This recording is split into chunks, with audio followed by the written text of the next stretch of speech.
दिल की उमंग, शाम धूप की मनमोहक सुगंध। एक बार फिर से आपका स्वागत है। दिल्ली से सबसे पहले खबर है जहां बाढ़ का खतरा मंडराया है। तेजी से यमुना का जलस्तर बढ़ रहा है। लाखों क्यूसेक पानी दिल्ली की तरफ बढ़ रहा है। दिल्ली के जो निचले इलाके हैं यहां पर पानी भर चुका है। लोग घरों में कैद होकर छतों पर रहने के लिए मजबूर है। हालात इस तरह के बन गए हैं। ये जो यमुना के आसपास के इलाके हैं यहाँ पर हालात इस वक्त चिंताजनक है, क्योंकि लगातार यमुना का जलस्तर बढ़ रहा है। जो आसपास के यहाँ पर इलाके हैं, जो निचले इलाके हैं, वहां पर पानी भरने लगा है। लाखों क्यूसेक पानी दिल्ली की तरफ बढ़ रहा है और इसी वजह से यमुना का जलस्तर भी तेजी के साथ बढ़ रहा है। यहाँ जो लोग रह रहे हैं वो इस वक्त छतों पर रहने के लिए मजबूर हो गए हैं। हालात इस तरह के इस वक्त यहाँ बने हुए हैं। आज ही आपने एक और तस्वीर देखी जब दिल्ली की मुख्यमंत्री खुद इन लोगों के बीच में पहुंचे और हालात का जायजा लेते हुए यहाँ पर वो नजर आई। दिल्ली में बाढ़ आने वाली है क्या, सवाल इस वक्त ये है, क्योंकि लोहे के पुल पर जलस्तर 205.73 मीटर तक पहुंच चुका है। खतरे के निशान की अगर हम बात करें 205.33 मीटर से ऊपर है। यमुना की चेतावनी अगर हम बात करें जो स्तर होता है वो 204.50 मीटर होता है। तो कुल मिलाकर आप ये समझ सकते हैं कि इस वक्त खतरे के निशान से ऊपर यमुना बह रही है। अभी यहाँ बाढ़ का खतरा मंडराने लगा है। अगर जलस्तर मीटर की बात करें तो जो चेतावनी स्तर है वो 204.50, खतरे का जो स्तर है वो 205.33। इसके अलावा मौजूदा जलस्तर की अगर हम बात करते हैं 205.73 है। उच्चतम बाढ़ स्तर की अगर हम बात करते हैं तो 208.66 है। तो ये कुल मिलाकर आप इस मीटर के जरिए समझ सकते हैं इस वक्त मौजूदा हालात किस तरह के यहाँ पर बने हुए हैं। पहाड़ों में लगातार हो रही बारिश की वजह से मैदानी इलाकों सहित जो पहाड़ी नदियां हैं वो इस वक्त उफान पर हैं। इस वक्त हम दिल्ली के यमुना बाजार पर हैं और आप यहां पर देख सकते हैं किस तरीके से यमुना का जो रौद्र रूप है वो आपको तस्वीरों में दिखाई दे रहा होगा। आप देख सकते हैं ये यमुना बाजार का पूरा निचला इलाका है जो इस वक्त पूरी तरह से जलमग्न हो चुका है। लोग यहाँ पर जो रह रहे हैं दूसरी जगह जा रहे हैं, सुरक्षित जगह जा रहे हैं। साथ ही दूसरी तस्वीर अगर मैं अपने कैमरा पर्सन से कहूँ आपको दिखाएंगे, आप देख सकते हैं यहाँ पर बोट क्लब के द्वारा यहाँ पर बाकायदा जो अनाउंसमेंट है वो भी किया जा रहा है। साथ ही आप देख सकते हैं ये तस्वीरें मेरे विजय शिबली हैं जो दिखा रहे हैं आपको। आप देख सकते हैं ये यमुना बाजार का पूरा इलाका है और यहाँ पर जो पानी है वो पूरी तरीके से लोगों के घरों में घुस चुका है।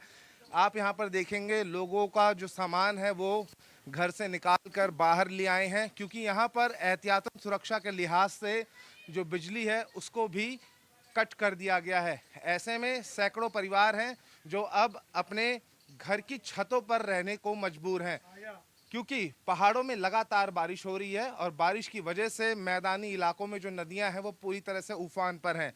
यमुना की अगर हम बात करें तो यमुना नदी इस वक्त खतरे के निशान के ऊपर बह रही है। आपको बता दें यमुना बाजार के अलावा ओखला और वजीरपुर का इलाका और दिल्ली के कई और निचले इलाके हैं, तो वहाँ पर ये जो यमुना का पानी है पूरी तरह से भर चुका है और लोग काफ़ी ज़्यादा परेशान हैं। तो ये पूरा इलाका जो है जो तस्वीरों में हम दिखा रहे हैं ये यमुना बाज़ार का ही इलाका है और यहाँ पर आप देखिए यमुना का पानी किस तरीके से यहाँ पर पूरी तरह से घरों में घुसा हुआ। काफ़ी सारे यहाँ पर लोग हैं। उन अम्मा आप यहीं रहते हैं? नीचे वाला घर है आपका? कितने सालों से आप रह रहे हैं यहाँ पर? अरे बहुत साल हो गए, 85 साल हो गए। यहाँ पर रहते हुए? हाँ। ये पानी क्या रात में अचानक आया या कब आया पानी, आपको कब पता चला? कल ले आया है शाम को 4 बजे थे। 4 बजे के आसपास। हाँ, दोनों फिर साइड। आपने अपना घर छोड़ के क्या छत पे सहारा ले लिया? हाँ, छत पे सामान तो घर में ही पड़ा है, सर उठाने वाले नहीं है, कोई भी क्या करे। अच्छा, तो आप अकेले रहते हैं क्या? हाँ, बच्चे बच्चे रहते नहीं और सामान उठा नहीं मेरे से, क्या करें। सब इसी में पड़ा है, उनको सीधा सब ऐसे ही। अम्मा कुछ नुकसान भी हुआ क्या घर में पानी की वजह से? नुकसान क्या, सड़ा है, क्या करे, सीमेंट सब देखो।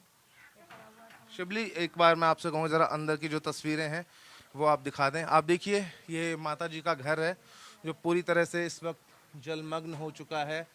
सामान सब कुछ डूबा हुआ है। आप देख सकते हैं चूल्हा वगैरह जो है खाना बनाने के लिए वो उन्होंने तख्त के ऊपर रख दिया है और कोशिश की जा रही है कि जो सामान है वो थोड़ा सा बच जाए, क्योंकि पानी जो है वो लगभग सभी घरों में घुस चुका है यहाँ पर यमुना बाज़ार इलाके में।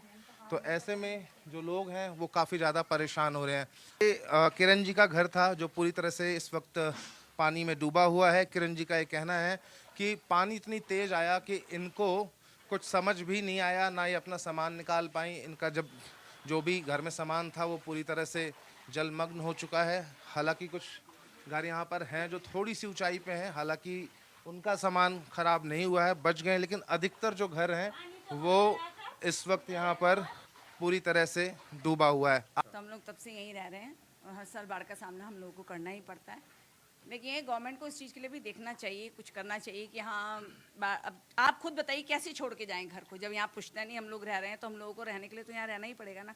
घर छोड़ के जा नहीं सकते, चोरी है चकारी कितना प्रॉब्लम हो जाता है, तो इसलिए हम लोग यहीं रहते हैं और हर साल हमें इसका प्रॉब्लम उसको झेलना ही पड़ता है। तो क्या गवर्नमेंट इसके लिए कोई वो नहीं करेगी, कोई रास्ता नहीं बनाएगी कि कुछ तो हम नहीं चाहते और गाँव भी डूबे, लेकिन कुछ तो होना चाहिए। जहाँ बांध खाली पड़े हैं, नदियाँ सूखी पड़ी हैं, उधर की तरफ डाइवर्ट करना चाहिए ताकि सबको पानी भी मिले और यहाँ वालों को भी परेशानी ना हो। बहाव है वो आपको तस्वीरों में दिखाई दे रहा होगा और बिल्कुल यमुना से सटे हुए इलाके में इस वक्त हम खड़े हैं, जिसको यमुना बाज़ार कहा जाता है। और जैसे कि लोग यहाँ पर आप देख सकते हैं हाथों में वाइपर लेकर ये लोग खड़े हैं और पानी निकालने की कोशिश कर रहे हैं।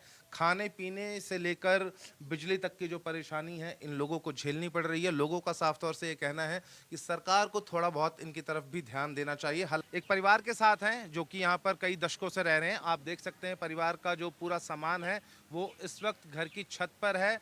खाना बनाने से लेकर रहने के लिए, सोने के लिए पूरी व्यवस्था अब छत पर कर ली गई है, क्योंकि नीचे जो इनका घर था वो पूरी तरह से इस वक्त पानी में डूबा हुआ है। यहाँ पर कुछ लोग हैं, उनसे हम बातचीत कर लेते हैं। क्या नाम है आपका? सर मेरा नाम बिंदु पांडे है।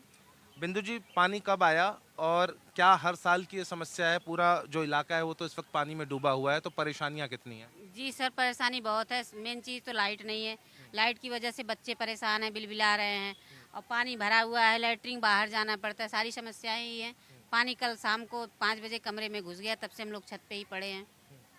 यही समस्या है हम लोगों की। मुख्यमंत्री जी आई थी? मुख्यमंत्री जी आई थी, उनसे बात हुई तो कह रही हैं ठीक है सब व्यवस्था होगी, बस यही बोल करके चली गई हैं। अब देखो क्या करती है, क्या ठीक करती हैं। बाहर हम देख रहे हैं, शिवली में कहूँगा एक बार आप दिखा दें, बाहर शिविर लगाए गए हैं लोगों के लिए, तो क्या वहाँ पर आप लोग जा रहे हैं या अधिकतर लोग वहाँ पर जाकर रह रहे हैं? क्योंकि लाइट नहीं है तो फ़ोन कैसे चार्ज होगा, कम्युनिकेशन कैसे होगा, बातचीत कैसे होगी, कितनी परेशानियाँ? परेशानी बहुत है सर। अब वहाँ सामान छोड़ करके जाएं तो वहाँ जाएं तब तो ठीक है। अब ये जो सामान हमारा पड़ा है तो इसको किसके भरोसे छोड़ें? कोई आता जाता है तो उठा ले जाए तो नुकसान होगा। इस वजह से अपने सामान की सुरक्षा के लिए हम पड़े हैं। बच्चे स्कूल नहीं जा पा रहे हैं पानी की वजह से।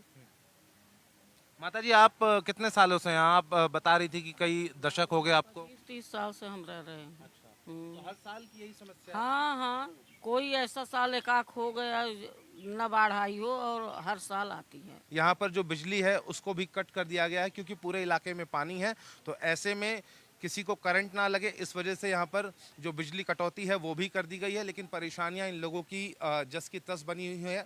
इन लोगों का साफ तौर से कहना है कि परेशानियाँ बहुत ज़्यादा हैं। मुख्यमंत्री रेखा गुप्ता यहाँ पर पहुँची ज़रूर थी, आश्वासन ज़रूर दिया गया है, बाहर कुछ शिविर लगाए गए हैं इन लोगों के लिए, लेकिन इन लोगों का ये कहना है कि घर का सामान छोड़कर दूसरी जगह बिल्कुल भी जाना पॉसिबल नहीं है। ऐसे में जो छोटे बच्चे हैं वो स्कूल नहीं जा पा रहे हैं और पानी की वजह से आने वाले टाइम में जो इन्फेक्शन फैलने का डर है उसको लेकर भी इन लोगों के मन में एक डर बना हुआ है। वीडियो जर्नलिस्ट शिवली शेख के साथ मैं इंदर यादव, भारत 24 दिल्ली।